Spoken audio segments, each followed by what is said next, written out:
جل جلالہ وعظم جلالہ وأتم برهانه الحمد ثنا سید الکون وکان شفیع الجنان وجودہ جلالہ صلی اللہ تعالی علیہ وآلہ وصحبہ وسلم۔ بارگاہ میں علیہ السلام خداوند کی قدوس کی بارگاہ میں دعا ہے ہم سب کا پروردگار آج کے مبارک دن کی برکات، جمعہ الوداع، رمضان المقدس کا آخری دن،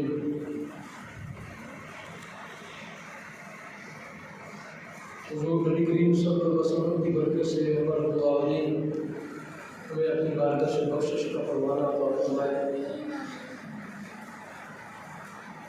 جو عبادات اللہ رب العالمین نے صدقات و خیرات ہے نیکیاں ہیں، اس کی توفیق سے، اس کے فضل سے اللہ پاک اپنی بارگاہ میں سب کو قبول فرمائے، اور جو کوتاہیاں ہیں اللہ پاک اپنے فضل سے ان کو معاف فرمائے۔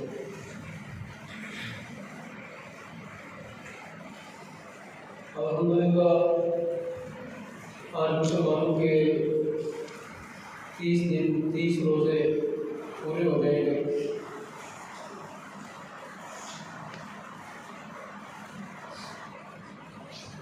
اللہ رب العالمین کی بارگاہ سے بے شمار انعامات، اکرامات بندہ مومن کو میسر آئیں گے، چونکہ اس نے اپنے رب کی رضا کی خاطر، اللہ تعالیٰ کی خوشنودی کی خاطر، نبی کریم صلی اللہ علیہ وسلم کے طریقے پر چلتے ہوئے، سرکار دو عالم کی پاک سنت پر چلتے ہوئے رمضان المقدس کا مبارک مہینہ گزارا۔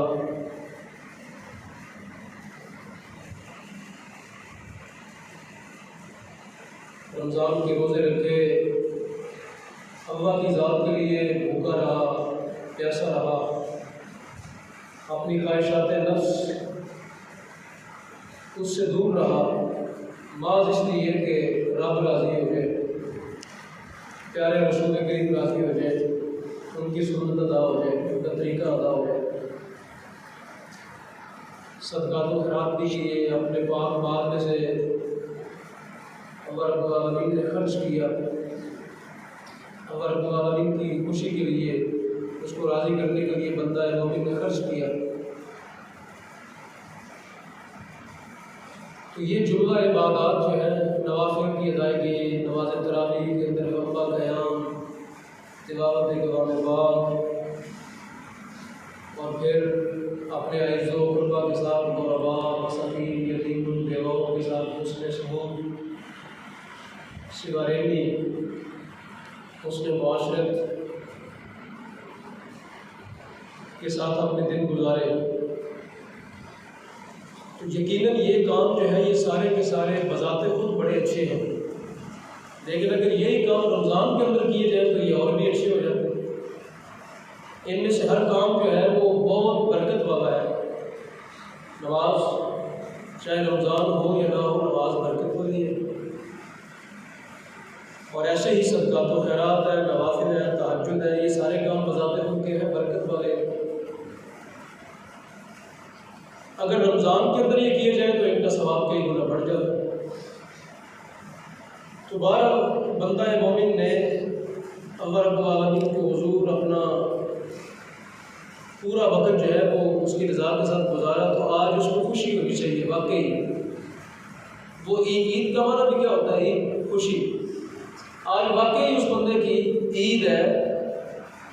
جب یہ روزہ اختتام کو پہنچے گا تو وہ بندہ واقعی خوشی کے قابل ہے، مبارکباد کا مستحق ہے وہ بندہ جس بندے نے رمضان کا مقدس مہینہ بڑا آداب کے ساتھ گزارا، بڑے ادب کے ساتھ گزارا۔ بڑا بندہ وہ مبارکباد کا مستحق ہے، چونکہ اس نے اپنے رب کو راضی کیا، اور جو بندہ مومن ہے اس کے لیے اللہ پاک نے عید دے دی کہ اب میرا بندہ خوشی مناؤ، اب میرا بندہ وقار کے ساتھ اور پورے تحمل کے ساتھ شریعت کی حدودوں کو مد نظر رکھتے ہوئے کیا کرو تم اب خوشی کرو، اپنے گھر والوں کے ساتھ بیٹھو، کھاؤ پیو، عزیز و اقربا کے ساتھ بیٹھو، مسلمانوں کے ساتھ بیٹھو، اور اللہ رب العالمین کی اس نعمت کا بار بار ذکر کرو جو روزوں کے اندر اللہ پاک نے نعمت عطا فرمائی، بخشش جیسے، مغفرت جیسے عشرے عطا فرمائے، رحمت والے عشرے عطا فرمائے۔ تو عید کے دن ان چیزوں کا ذکر ہونا چاہیے، عید والے دن ان چیزوں کا ذکر ہونا چاہیے، اور ساتھ ساتھ اللہ پاک کی کیا ہونی چاہیے؟ حمد و ثنا ہونی چاہیے کہ یا اللہ یہ تیرے کرم سے سب کچھ ہو۔ عید والے دن مسلمان جو ہے وہ ان نعمتوں کا تذکرہ کرے، ساتھ ساتھ اللہ پاک کی نعمتیں استعمال کرے، کھائے پیے بھی، اور ساتھ ساتھ اللہ رب العالمین کی ان نعمتوں کا ذکر کرے جو رب العالمین نے اس کو اس کی زندگی کے اس حصے میں عطا فرمائے۔ اور پھر جب وہ اللہ تعالیٰ کی نعمت کا ذکر کرے گا تو ساتھ ہی اس کی زبان سے کیا نکلے گا؟ الحمدللہ، کیا نکلے گا؟ شکر الحمدللہ۔ اور نبی علیہ السلام نے فرمایا وہ مجلس جو 2-4 افراد پر مشتمل ہوتی ہے، فرمایا اگر میری ذات پر اس مجلس میں درود نہ پڑھا جائے تو وہ مجلس خسارے کا باعث بن جاتی ہے۔ تو جب 2-4 گھر کے افراد اکٹھے ہوں تو جہاں پہ اللہ تعالیٰ کی حمد ہو وہاں پہ سرکار دو عالم کی بارگاہ میں کیا پڑھا جائے؟ درود و سلام بھی پڑھا جائے۔ 2 افراد بیٹھے ہیں، 3 بیٹھے ہیں، آپ کے بچے آپ کے ساتھ بیٹھے ہیں، آپ کی بیوی آپ کے ساتھ بیٹھی ہے، آپ کے والدین آپ کے بھائی ہیں، ملنے آئے ہیں، تو کیا کریں؟ جہاں پہ اللہ تعالیٰ کی ذات کا شکر کریں وہاں سارے مل کے کیا کریں؟ سرکار دو عالم کی بارگاہ میں درود بھی پڑھ لیں، چونکہ وہ مجلس برکت کا باعث ہو جائے گی۔ جس مجلس کے اندر درود پڑھا گیا وہ مجلس کیا ہو جائے گی؟ برکت والی ہو جائے گی، چونکہ نبی کریم صلی اللہ علیہ وسلم یہ وہ ذات والا شان ہے جن کی برکت سے یہ رمضان عطا کیا ہے۔ سرکار دو جہاں ہی وہ شخصیت ہے جن کی برکات سے یہ ساری نیکیوں والے اعمال ہمیں عطا کیے ہیں۔ اگر نبی کریم صلی اللہ علیہ وسلم کی ذات والا شان نہ ہوتی تو خود حدیث میں نہیں آتا، خود حدیث پاک میں آتا ہے، پروردگار فرماتا ہے ہم اپنا رب کو نہیں ظاہر نہ کرتے، اپنی ربوبیت کا اظہار ہی نہ کرتے، بندوں پر ان نعمتوں کا اظہار ہی نہ کرتے۔ یہ تو محبوب کریم کی برکت ہے، ان کا وجود مسعود ہوا تو سارے زمانے کو ان کی برکت سے وجود عطا کیا، ان کا وجود مسعود ظہور پذیر ہوا، ان کو رب العالمین نے تخلیق کیا تو سارے زمانے کی اس کی برکت سے کیا ہوئی؟ تخلیق ہوئی۔ تو سرکار دو عالم جو ہے وہ باعث وجہ تخلیق کائنات، ان کا وجود مسعود جو ہے وہ بنایا گیا، تخلیق کیا گیا، اور ان کی برکت سے پھر زمانے بھر کو نعمتوں سے مالا مال کیا گیا۔ شیخ سعدی علیہ الرحمہ فرماتے ہیں اپنی کتاب الاحسان کے اندر، کہتے ہیں دیکھتے نہیں یہ برات رحمت بے حسابش، کہتے ہیں دیکھتے ہیں اللہ کی رحمت ہر جگہ بے حساب جو ہے وہ کیا ہے؟ بکھری پڑی ہے، جدھر نظر اٹھا کر دیکھو گے ادھر تمہیں رب کی رحمت کے نظارے میسر آئیں گے۔ اور کہتے ہیں یہ دیکھتے نہیں کہ رب العالمین کا دسترخوان جو ہے وہ پوری کائنات میں بچھا ہوا ہے، جہاں سے چاہتے ہو تم اللہ کی نعمت اٹھا کے کیا کرتے ہو؟ کھا لیتے ہو۔ تو فرماتے ہیں یہ سارا تصدق ہے کس کا؟ مصطفیٰ کی ذات کا۔ کہتے ہیں یہ سارا وسیلہ ہے کس کا؟ مصطفیٰ کریم کی ذات و شان کا، جن کے توسل اور وسیلے سے رب العالمین نے ساری کائنات کو اپنا دسترخوان بچھا دیا، ساری کائنات میں اپنے نعمتوں کا جو ہے نعمتوں کی بارش فرما دی۔ سرکار تو جہاں کی برکت ہے ان کی برکت سے یہ سارے زمانے کو مل رہا ہے۔ اور شامل محترم رسول کریم صلی اللہ علیہ وسلم آپ ہی وہ ذات و شان ہے جو اول ہے، ساری کائنات کا کیا ہے؟ اول ہے، اور آپ ہی وہ ذات و شان ہے جو ساری کائنات کا آخر ہے، اول و آخر، ظاہر و باطن۔ اللہ پاک نے یہ آپ کو شان عطا کی۔ تخلیق کے اعتبار سے رسول کریم سب سے کیا ہے؟ اول ہے۔ سرکار دو عالم کو سب سے پہلے جو ہے رب العالمین نے تخلیق فرمایا، اور سرکار دو عالم اپنی بعثت کے اعتبار سے سب انبیاء کے گئے ہیں آخر میں ہیں، سب انبیاء کے گئے ہیں آخر میں ہیں۔ تو یہ رب العالمین نے آپ کو شرف عطا فرمایا، آپ کو یہ عزت اور اکرام عطا فرمائی کہ رب العالمین نے آپ کو سب سے آخر میں جو ہے وہ دنیا کے اندر مبعوث فرمایا، انبیاء کے آخر میں، آخری نبی بنا کے۔ علامہ اقبال رحمۃ اللہ تعالیٰ نے بڑا خوبصورت یہاں پہ کہا، علامہ نے فارسی کے اندر چند اشعار کہے سرکار دو عالم کی ختم نبوت پر، نبی علیہ السلام کو خراج تحسین پیش کرنے کے لیے، سرکار دو عالم کو خراج تحسین پیش کرنے کے لیے، امت کو خراج تحسین پیش کرنے کے لیے، امت کے اعزاز کو ذکر کیا کہ یہ ختم نبوت کا مسئلہ کتنا بڑا مسئلہ ہے، اس امت کو کتنا بڑا شرف عطا کر دیا. سنیے اقبال کیا کہتے ہیں, حکیم محمد فرماتے ہیں, کہتے ہیں پس خدا برما شریعت ختم کر دو, پس خدا برما شریعت ختم کر دو. کہتے ہیں رب العالمین نے ہمارے اوپر شریعت کو ختم کر دی, یعنی مراد ہے ہمیں آخری شریعت عطا فرمائی, مراد ہے ہمیں آخری شریعت عطا فرمائی. اب ہمارے بعد اور کوئی نئی شریعت آنے والی نہیں. یہ ہماری جو کتاب ہے قرآن ہے, یہ آخری کتاب ہے. اب رسول کریم نے فرمایا میرے بعد نہ تو نئی کوئی کتاب آئے گی, نہ کوئی نیا نبی آئے گا, نہ ہی کوئی نئی شریعت آئے گی. فرمایا اب میرے بعد قیامت ہی آئے گی, کوئی نیا نبی نہیں آئے, میرے بعد قیامت آئے گی. تو علامہ اقبال فرماتے ہیں بس خدا برما شریعت ختم کر دو, بر رسول ماں رسالت ختم کر دو. کہتے ہیں ہمارے اوپر شریعت ختم ہو گئی اور رسول کریم پر رسالت ختم ہو گئی. رسول کریم پر کیا ہو گئی؟ رسالت ختم ہو گئی, نبوت ختم ہو گئی.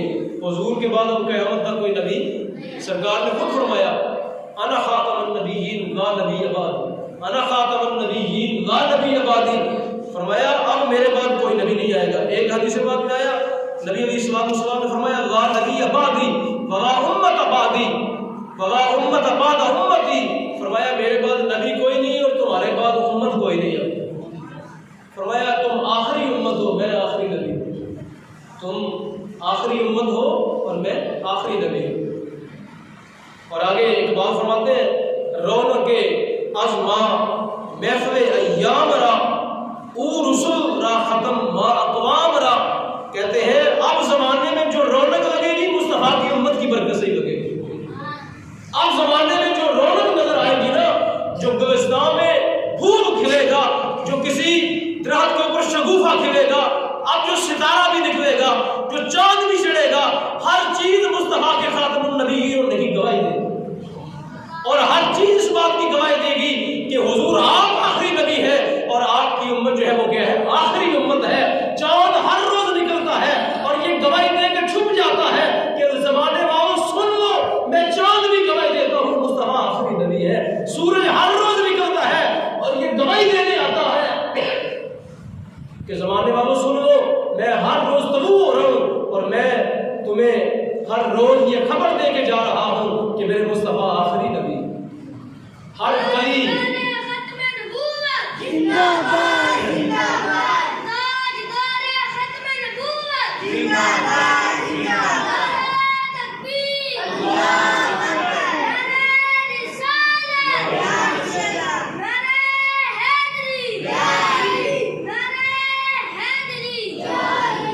سامعین محترم, اب کائنات میں جو بھی رونق ہوگی وہ کس کی برکت سے ہوگی؟ سرکار کی امت کی برکت سے. کائنات میں جو بھی نیکی ہوگی, کائنات میں جو کچھ بھی حالات ہوگا وہ سب کچھ رسول کریم کی امت کی برکت سے ہوگا. اور آگے فرماتے ہیں خدمت ساقی گری. اقبال سرکار کو خط محبوب کا خیر ہے, ایک راجہ نصیب پیش کرتے ہیں. کہتے ہیں خدمت ساقی گری برما گزاشت. کہتے ہیں اب ساقی گری جو ہوگی نا, ساقی گری کسے کہتے ہیں؟ پانی پلانا, پانی پلانا, شربت پلانا. کہتے ہیں اب جس کو بھی توحید کا جام پلایا جائے گا مصطفیٰ کی برکت سے ہی پلایا جائے گا. اب جس کو بھی توحید کا جام پلایا جائے گا نا, جو بھی لا الہ الا اللہ کی صدا اٹھے گی یہ مصطفیٰ کی برکت سے اٹھے گی اور حضور کی امت کی برکت سے اٹھے گی. اب توحید کا جام جو ہے وہ نہ کسی یہودی سے میسر آئے گا, نہ کسی نصارہ سے میسر آئے گا, نہ کسی ہندو سے میسر آئے گا, نہ کسی قادیانی سے میسر آئے گا.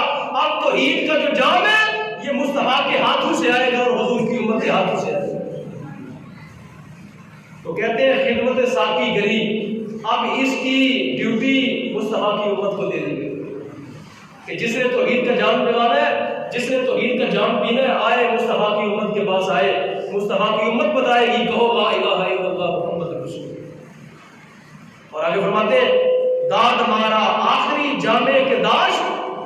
اقبال کہتا ہے اس رب نے جو آخری جام تھا نا جو آخری جام تھا کس کا؟ جو آخری جام تھا اپنی توحید کا، وہ اس امت کو عطا کیا، اور وہ کیا ہے؟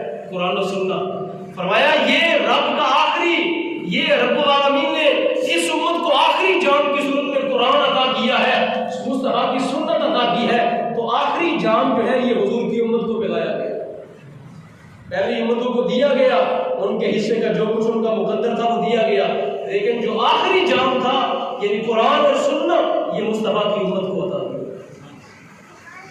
مراد ہے اس کے بعد اب کوئی نبوت کا دعویٰ نہیں، اس کے بعد نبی کا دعویٰ کوئی نہیں، نبوت کا دعویٰ کوئی نہیں، رسول کا دعویٰ کوئی نہیں، رسالت کا دعویٰ کوئی نہیں۔ اس کے بعد ہر چیز جو ہے وہ اپنے اختتام کی طرف جائے۔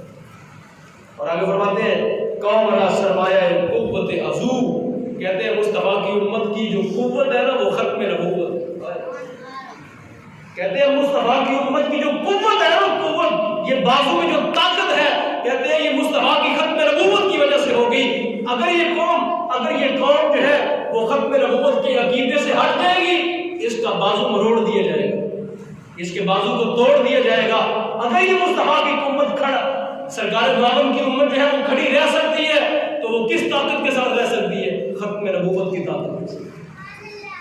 کہتے ہیں حفظ سر وحدت ملت عزو، کہتے ہیں حضور کی امت اگر یکجا رہ سکتی ہے، ایک مٹھ رہ سکتی ہے، اکٹھی رہ سکتی ہے، تو کس عقیدے کی بنیاد پر؟ ختم نبوت کی ہے۔ اگر امریکہ کا مسلمان ہے تو وہ بھی یہی کہتا ہے لا الہ الا اللہ محمد رسول اللہ، وہی کہتا ہے خاتم النبیین۔ اگر انڈونیشیا کا مسلمان ہے تو وہ بھی کہتا ہے خاتم النبیین۔ اگر پاکستان کا تو وہ بھی کہتا ہے خاتم النبیین۔ سارے مدینہ پاک اکٹھے ہوتے ہیں، کون؟ جو خاتم النبیین کہنے والے۔ یعنی اقبال کہتا ہے اس امت کی وحدت کا راز جو ہے وہ کس میں ہے؟ ختم نبوت میں۔ اس امت کی وحدت کا راز کس میں ہے؟ ورنہ یہ بکھر جائے گی، ورنہ یہ امت ٹوٹ جائے گی، ورنہ یہ امت جو ہے وہ اس کو کفار نگل جائے گے۔ یہ امت اگر یکجا، اکٹھی اور ایک مرکز پہ جمع رہ سکتی ہے تو وہ کیا ہے؟ وہ ختم نبوت کا مرکز۔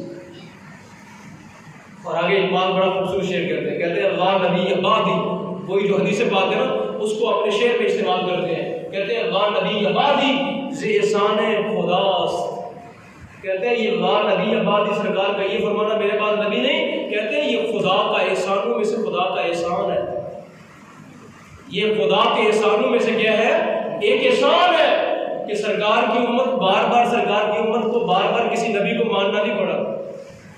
پتہ ہے یہ بہت بڑی آزمائش ہے، ایک نبی کو مانا، پھر اس کے بعد پہلی امتوں کے دوسرے نبی آئے تھے، پھر اس کو بھی ماننا پڑتا، پھر اس پہ تحقیق کرنی پڑتی۔ سرکار دو عالم کی امت کو اللہ نے یہ عزت دی کہ بس تمہیں ایک ہی نبی کو ماننا پڑتا ہے۔ یہ رب کا احسان ہے کہ تم نے حضور کو مان لیا، تم نے سب نبیوں کو مان لیا۔ حضور کو مان لیا، سب نبیوں پر ایمان ہو گیا، سب نبیوں پر ایمان ہو گیا، کیونکہ جو حضور کو مانے گا وہ سب نبیوں کو مانے گا۔ اور آگے فرماتے ہیں پردہ ناموس دین مصطفیٰ، کہتے ہیں یہ اللہ نبی عبادی سرکار کا آخری نبی ہونا یہ مصطفیٰ کے دین کا اعزاز ہے۔ یہ سرکار دو عالم کے دین کا کیا ہے؟ یہ اعزاز ہے، یہ عزت ہے مصطفیٰ کے دین کی کہ رب نے مصطفیٰ کو آخری نبی بنایا، رب نے سرکار دو عالم کو کیا بنایا۔ اور آگے کہتے ہیں حق تعالی نقش ہر دعوی شکست، کہتے ہیں حق تعالی نقش ہر دعوی شکست، اللہ نے ہر باطل دعوے کو مصطفیٰ کی ختم نبوت سے توڑ کے رکھ دیا۔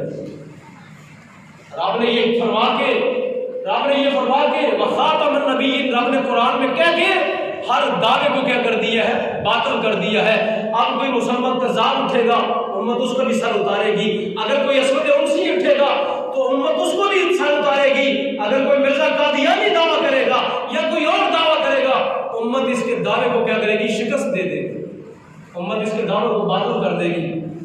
تا ابد اسلام را شرازہ بس، اس لیے کہ قیامت تک اللہ پاک نے اسلام کا شرازہ کر دیا، شرازہ بند کر دیا۔ اللہ پاک نے قیامت تک اسلام کی شرازہ بندی کر دی ہے۔ قیامت تک کے لیے اسلام کو، مصطفیٰ کے دین کو زندہ اور تبندہ کرنے کا وعدہ اپنے ذمہ لے لیا ہے۔ قرآن کے بارے میں پروردگار نے فرمایا نہیں کہ ہم نے یہ کتاب اتاری اور ہم بھی کیا ہوں گے اس کی حفاظت کرنے والے۔ تو گویا مصطفیٰ کی کتاب کی حفاظت بھی اللہ کر رہا۔ تو سامعین محترم